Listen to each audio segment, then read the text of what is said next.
What's up, you guys? So I'm going to show you the process of the iPad. So here you can see I already made a tablet mount or iPad mount for it. This is just some JB plastic weld with the iPhone charge. You can see I have the magnets on the back. Now it is not the prettiest, but you will not be seeing that. You can see here.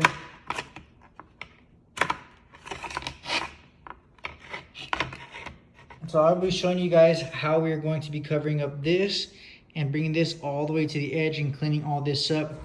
Now this extra bit right here we'll be cutting off, and I will be using a piece of this right up to the edge here to get a clean line. Same thing here, and the same thing right about here. That way you lose that and it all looks hidden. So you guys can see here, we are going to use some JB plastic bonder and mix this up, and we are going to add it right over the magnets. That way they securely stay in place. Now to be cutting out this small piece over here on the side, we are going to be using the Milwaukee Dremel to go ahead and cut that side piece out.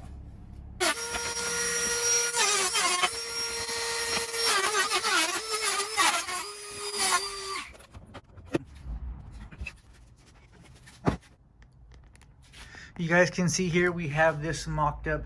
So this is how it's going to sit. Now the texture on this, we're going to be adding Bondo, as well as here we'll be going to add a piece of fleece and a little bit of fiberglass to go ahead and get the contour to match even. Same thing over here, I'm going to cut a little bit more off this edge and make it round. Same thing, this will get fleeced from here over to the edge. Now this, you could see on the S10 GMC, is not perfectly flat. So you can see here from corner to corner over here is perfectly flat, but up here in the middle it comes up. So what we went ahead and did is cut that all the way across. Now we will go ahead and fill that with some JB weld, go ahead and sand that smooth, as well as some body filler and some light putty. Now here where the corners are real sharp, you can see here we'll be adding a little bit of body filler to round those off. Same thing here and all the way here. Now we have this here to go ahead and add some weight down. That way this can be perfectly flat while we super glue that, let that dry.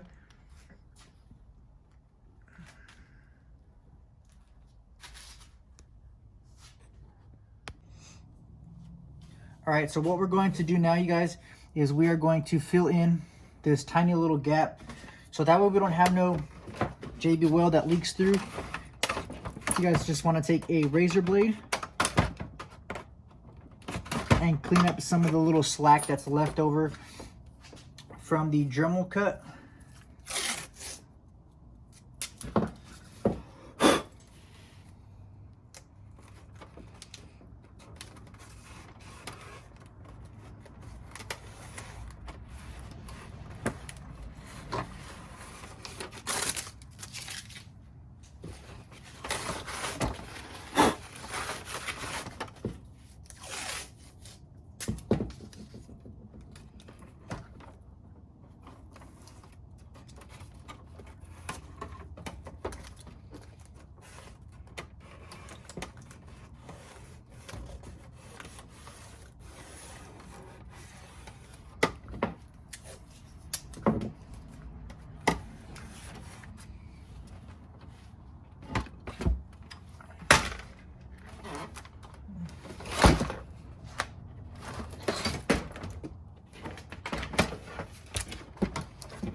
Now you guys can see here the little gap that I am talking about.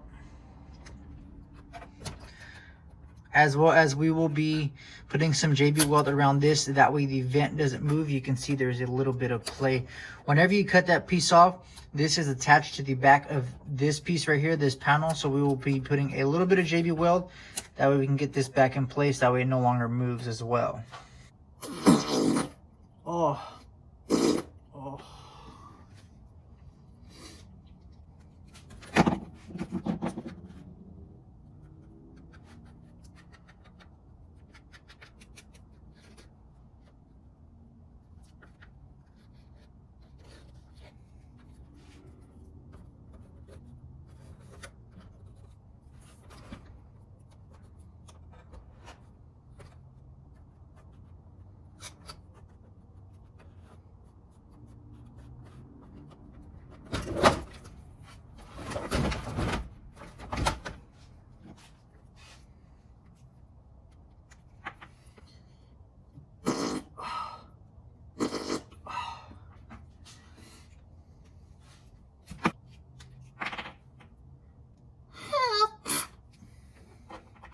So we will go ahead and flip this over and we will go ahead and let this dry.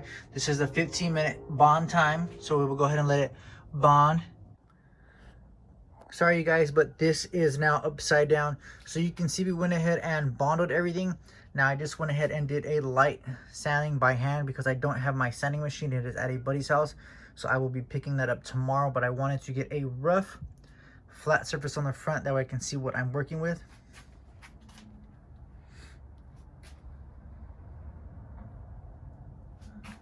This looks like a bunch of cow shit, but we will get this sanded down smooth, looking fresh as titties. All right, so we're back after, I don't know how many hours of sanding, not hours, maybe about an hour or two of sanding by hand. Now we have the iPad mold that I made all molded in and sanded down. Now this is not the final sand, this is just a rough sand.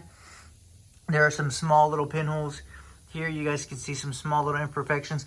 Now I'm going to hit this with some 2-in-1 filler and sandable primer just so I can see my low spots and the pinholes, and we will go ahead and sand that down again and get everything smooth. Now I haven't decided how I'm going to paint the dash bezel, whether I'm going to do a color match or a wrap or a suede flocking. Sorry for the breathing, I believe I'm getting sick. So we're going to go ahead and hit this with a light coat of primer, and then we're going to go ahead and sand it down some more.